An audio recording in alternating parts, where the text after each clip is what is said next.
हम अपने संबंधों के साथ जीते हैं, उत्सव मनाते हैं, खेलते हैं, खाते हैं, आनंद मनाते हैं।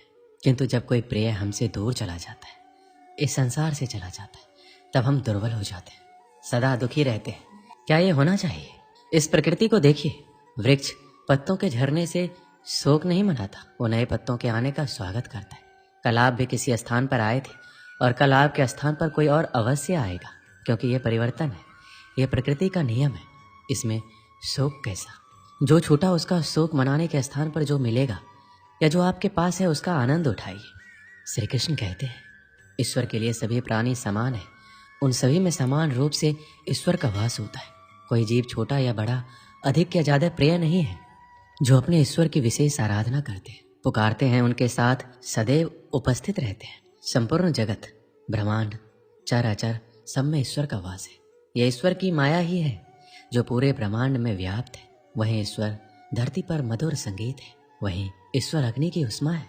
उसी ईश्वर का वास प्रत्येक प्राणियों में है, जो सन्यासियों के चित्त को शांत कर साधना में लीन करता है। वह आत्म संयम भी ईश्वर ही है। यह संसार नश्वर है, सुख दुख हर्ष विषाद आदि लगा रहता है। क्षण भर के सुख से जो खुश नहीं होता और अशुभ होने पर जो दुखी नहीं होता, वह व्यक्ति सच्चा ज्ञानी होता है। उसे ज्ञात होता है यहाँ सब कुछ क्षण भर के लिए होता है, भले ही वह सुख हो या दुख। ये जीवन कर्म प्रधान है।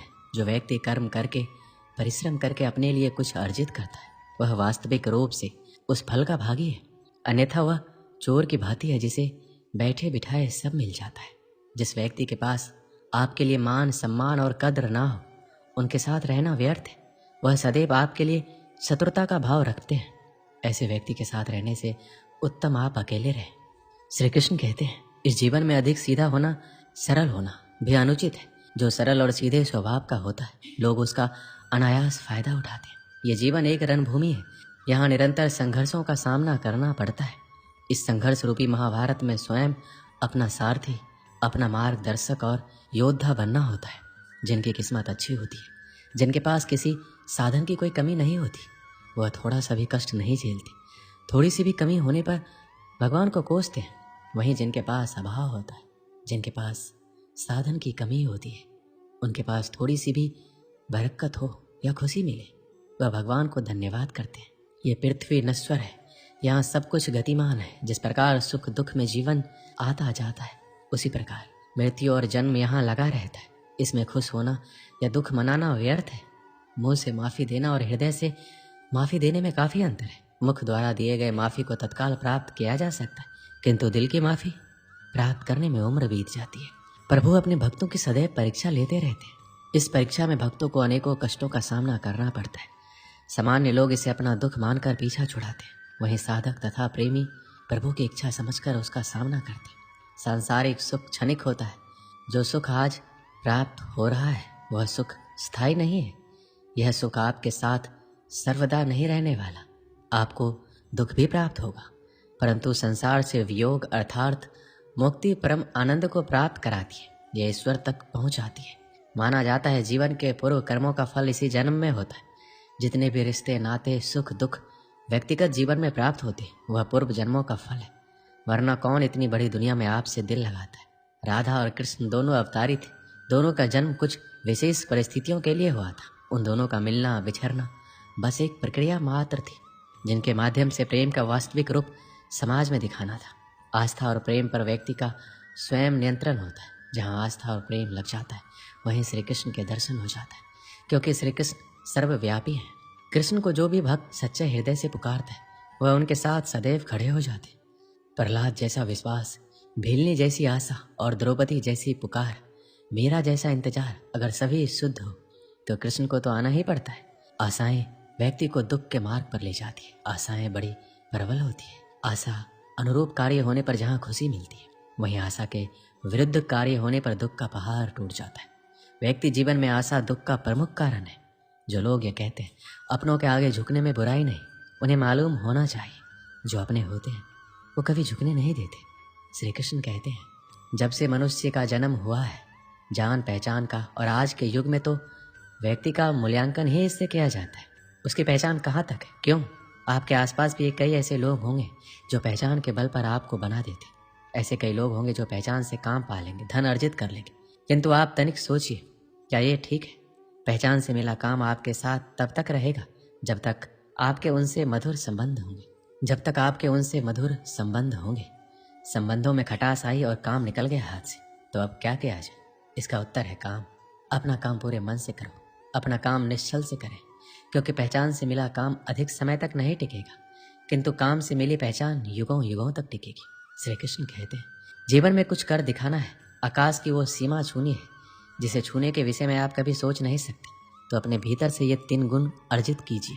पहला, अपने लक्ष्य को पाने की चाह, लगन, यह आपसे वो करवा सकता है जो आप कभी नहीं कर सकते। दूसरा, साहस, संकट उठाने की क्षमताएं आपसे वो करवा सकता है जो आप करना चाहते हैं। और तीसरा है अनुभव।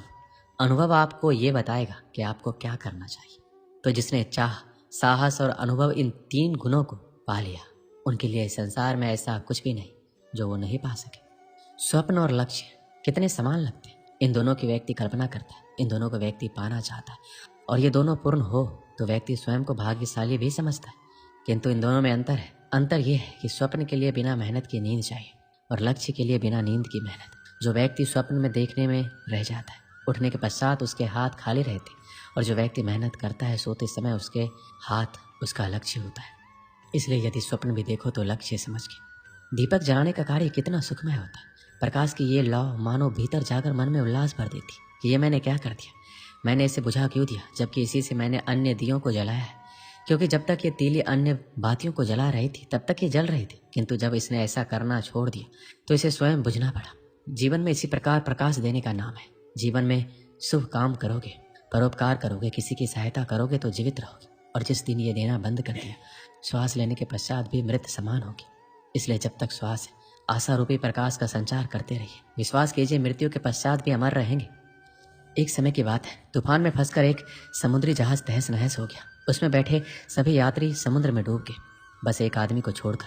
भगवान की कृपा से वह किसी तरह बच गया और बहकर समुद्र के किनारे आ गया। उसकी बेहोशी टूटी और आंखें खुली तो उसने खुद को एक उजाड़ सुनसान द्वीप में पाया। वह भगवान से प्रार्थना करने लगा, भगवान मेरी मदद करो, कोई मदद यहाँ भिजवा दो। दिन गुजर गया, रात हो गई, लेकिन उसके लिए कोई नहीं आया। समुद्र किनारे सोकर उसने रात गुजारी। अगले दिन उसने फिर भगवान से मदद के लिए प्रार्थना की, लेकिन कोई मदद नहीं आई। इसी तरह कुछ दिन गुजर गए। उजाड़ द्वीप की जिंदगी को अपनी किस्मत मानकर आदमी ने कुछ लकड़ियां और घास फूस इकट्ठा कर अपने लिए एक झोपड़ी बना ली।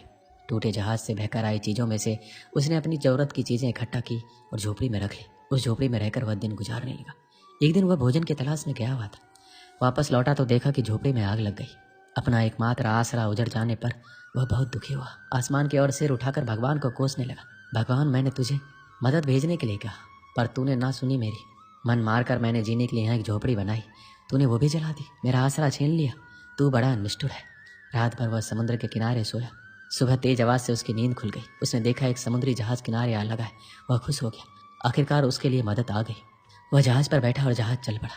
उसने जहाज के कप्तान से पूछा, आपको कैसे पता चला कि मैं यहाँ इस उजाड़ द्वीप में फंसा हूँ? हमें रेस्क्यू के लिए फायर सिग्नल भेजा गया था, पर मैंने तो फायर सिग्नल नहीं भेजा, आदमी ने कहा। जहाज के कप्तान ने कहा, लेकिन हम तो फायर सिग्नल देख कर ही आए। तभी आदमी को अपनी जलती हुई झोपड़ी याद आई। वो समझ गया भगवान ने उसकी सहायता भेजने की प्रार्थना सुनकर उसकी झोपड़ी जलाकर समुद्री जहाज उसके इस द्वीप में फंसे होने का संकेत दिया था। वह भगवान को धन्यवाद करने लगा। दोस्तों, जब हम पर मुसीबत टूटती है तब हमारा विश्वास डगमगाने लगता है, धैर्य टूटने लगता है, आशा धूमिल होने लगती है और हम भगवान से शिकायत करने लगते हैं। जबकि ऐसे समय में आवश्यकता है भगवान पर विश्वास बनाए रखकर मुसीबत से निकलने की, प्रयास करने की। उस आदमी ने झोपड़ी बनाई तो भगवान ने उसमें आग लगाकर उसे उजाड़ द्वीप से निकलने में मदद की। हमें भी दिल छोटा किए बगैर भगवान पर विश्वास रखकर अपना प्रयास करते रहना चाहिए। हमारा प्रयास और भगवान का आशीर्वाद दोनों मिलकर हमें हर मुसीबत से निकाल लेंगे। दोस्तों, इस वीडियो में बस इतना ही। मिलते हैं अगले वीडियो में। अपना ख्याल रखिएगा। जय श्री कृष्ण।